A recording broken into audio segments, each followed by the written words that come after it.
Amada Iglesia de Jesucristo, les saluda el pastor Miguel Ángel Trigo, general de capellanía de Huitzú, Chile, y este es mi canal YouTube Visión Profética. Desde la óptica de Unidos en la Fe, quiero, en el amor de nuestro Señor Jesucristo, argumentar de una manera simple sobre lo que implica la verdadera unidad de la Iglesia. Primero que todo, vivimos en un mundo de individualismo y soledad en el que cada quien busca lo suyo. No importa si alguien más sufre, con tal de conseguir nuestro propio bienestar, ¿cierto? Vemos, por ejemplo, políticos que no se interesan por lo que le sucede al pueblo. Mientras ellos anden en sus vehículos de lujo y tengan grandes mansiones y dinero, está todo bien. Ese es solamente un ejemplo de los tantos casos que podemos ver aquí en nuestro país y que de una u otra forma nos preocupa. En lo personal, muchas veces me gusta estar solo, pues así es como crecí. No tuve hermanos y siempre tuve que ingeniármelas para jugar solo. En general, disfruto cumplir tareas solo porque sé cómo quiero hacer las cosas y no tengo conflictos por diferencias de opiniones.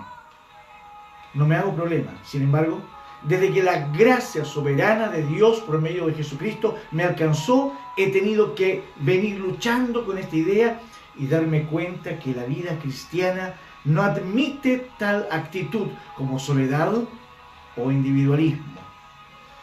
Menciono todo esto porque aún entre cristianos es muy común pensar que podemos crecer espiritualmente o agradar a Dios sin la ayuda de nadie más. Pero seguramente Dios no nos hubiera constituido un pueblo si no nos necesitáramos unos a otros para caminar y para crecer. La importancia de la iglesia local es verdaderamente indiscutible, pero lastimosamente muchos creyentes no ven esto. Lo que dice la Biblia sobre la unidad a mí me conmueve.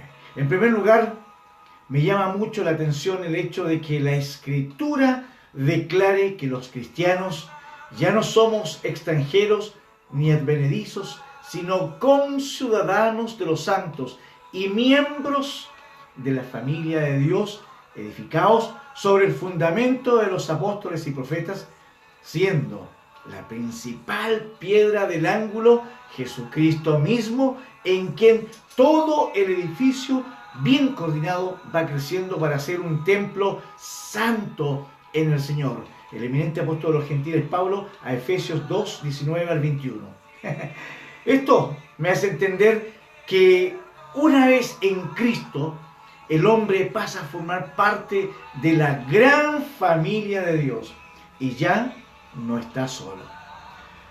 También puedo comprender que la base de esa unión es la cruz de Cristo y que Él mismo es la piedra angular sobre la cual todo va creciendo bien compacto, bien coordinado. Así que cuando veo a mi alrededor y observo, encuentro que en la iglesia hay extremadas divisiones. Me doy cuenta de que algo del carácter de Cristo no ha sido formado en nosotros. Otro tesoro bíblico que habla claramente sobre la unidad de los hermanos es el Salmo 133. ¿Cómo me gusta? El verso 1 dice, el cual dice, mirad cuán bueno y cuán delicioso es habitar los hermanos juntos en armonía.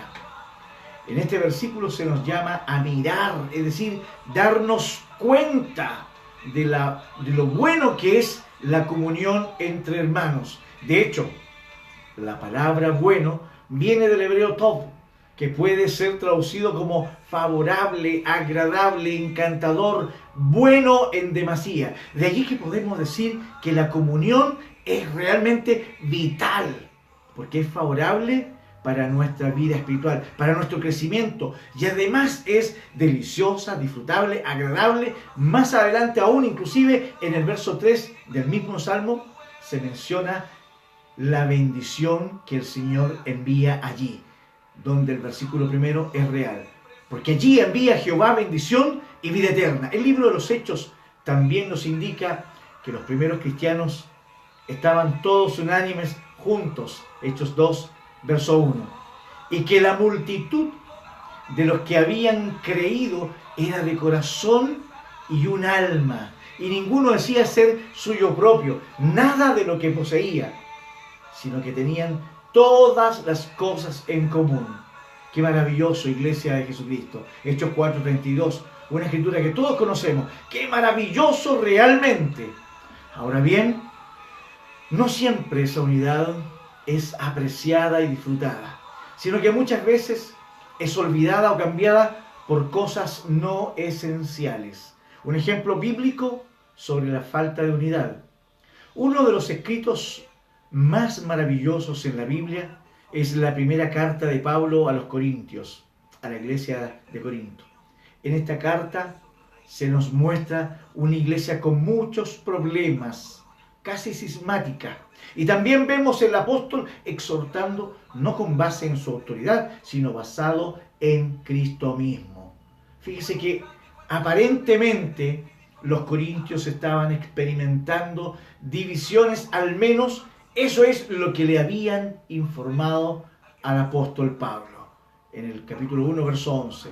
Todos estaban corriendo tras sus maestros y olvidaban que Cristo es quien permite a los creyentes tener comunión. Aleluya. Cada uno de vosotros dice: yo soy de Pablo, y yo de Apolos, y yo de Cefas, y yo de Cristo. ¿Acaso, pregunta, está dividido Cristo? ¿Fue crucificado Pablo por vosotros? ¿O fuisteis bautizados en el nombre de Pablo? Qué maravilla cuando la Escritura nos exhorta, nos consuela, nos edifica. Creo que todos sabemos que la respuesta a esas preguntas es un rotundo no. O como dijera Pablo en otras circunstancias, de ninguna manera o en ninguna manera.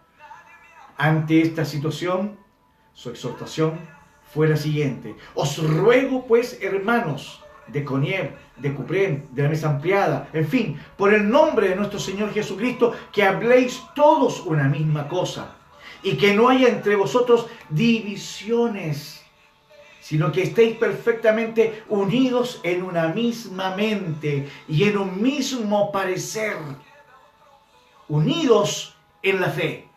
Es admirable que Pablo no reaccione de manera irritable y diga las cosas basándose en su autoridad como apóstol de Dios. Al contrario, pide a la iglesia en nombre de Jesucristo que mantengan la unidad. Es por eso que apelamos a todas las cúpulas episcopales a la unidad. Esa exhortación debe despertar a la iglesia en nuestros días también. En muchos casos estamos tan divididos y deberíamos hacernos esa pregunta que tiene una respuesta obvia. ¿Está dividido Cristo? Iglesia de Chile, ¿está dividido Cristo? Por supuesto que no, ¿verdad? Otra exhortación paulina a los efesios. Pablo también les exhorta a guardar la unidad y la comunión en la iglesia con las siguientes palabras. Yo, dice, pues preso en el Señor, os ruego que andéis como es digno de la vocación con que fuisteis llamados, con toda humildad y mansedumbre, soportándoos, mire qué maravilloso, soportándoos con paciencia. ¿Quiénes? Los unos a los otros en amor, el sello, solícitos en guardar la unidad del Espíritu en el vínculo de la paz, un cuerpo y un espíritu, como fuisteis también llamados en una misma esperanza de vuestra vocación. Y algo maravilloso, un Señor, una fe, un bautismo, un Dios y Padre de todos, el cual es sobre todos y por todos y en todos.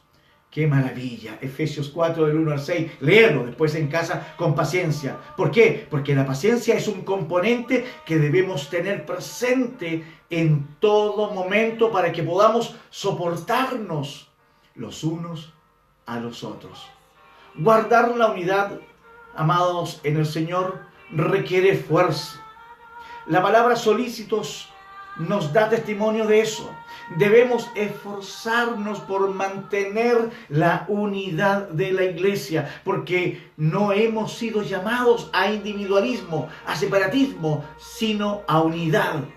Recordemos que todos estamos bajo el señorío de un Dios y Padre de todos, el cual es sobre todos, y por todos y en todos, porque solamente Satanás ha venido como adversario, el diablo, a destruir, a matar, a robar, a dividir, concluyendo, ya sea que las denominaciones estén separándose unas de otras en pos de cosas que no son esenciales a la fe, o que en la iglesia local en Chile los hermanos no puedan convivir por distintas razones, la Escritura nos exhorta a esforzarnos por mantener la comunión y la unidad unos con otros.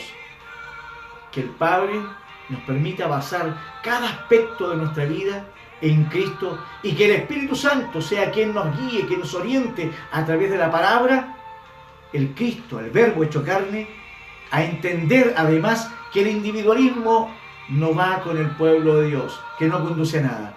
Dios le bendiga y sigamos unidos en la fe.